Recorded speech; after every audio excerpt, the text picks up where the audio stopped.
days, it's very interesting.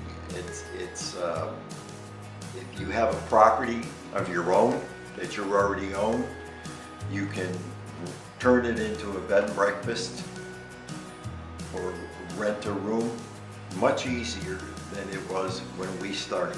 When we came to view this particular property, Kay looked at it in a different light than I did.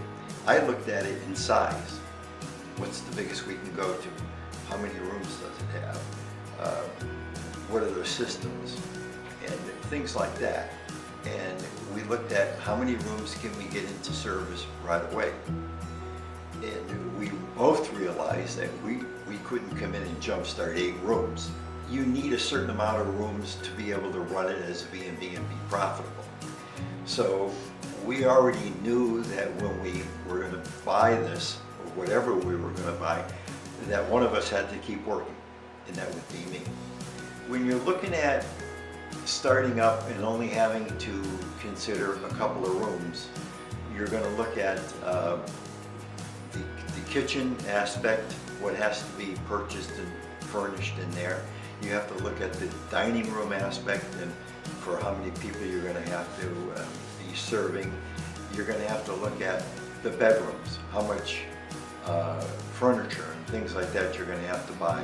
You put that all together and you look at the package and see how much you're going to have to expend. We actually looked at the purchase price of the property, and we looked at how much we would have to put down and how much of our money we would be able to keep as a kitty to get started. And we had a block of money, and we looked at probably about 60 or 70% would go in as a down payment, and then the rest of that would have to come out in as a mortgage.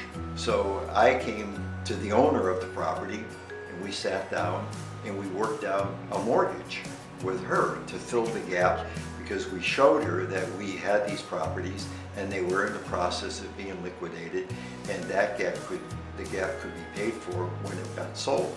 And it worked out that the sale of our properties came in just right at the right time.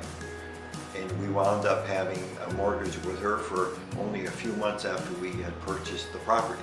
We bought the facility, and then we looked at turning 1 or 2 rooms into a B&B when we first started, okay? Then that 40% or less would be used in getting us into the B&B business. It was pretty close, pretty close.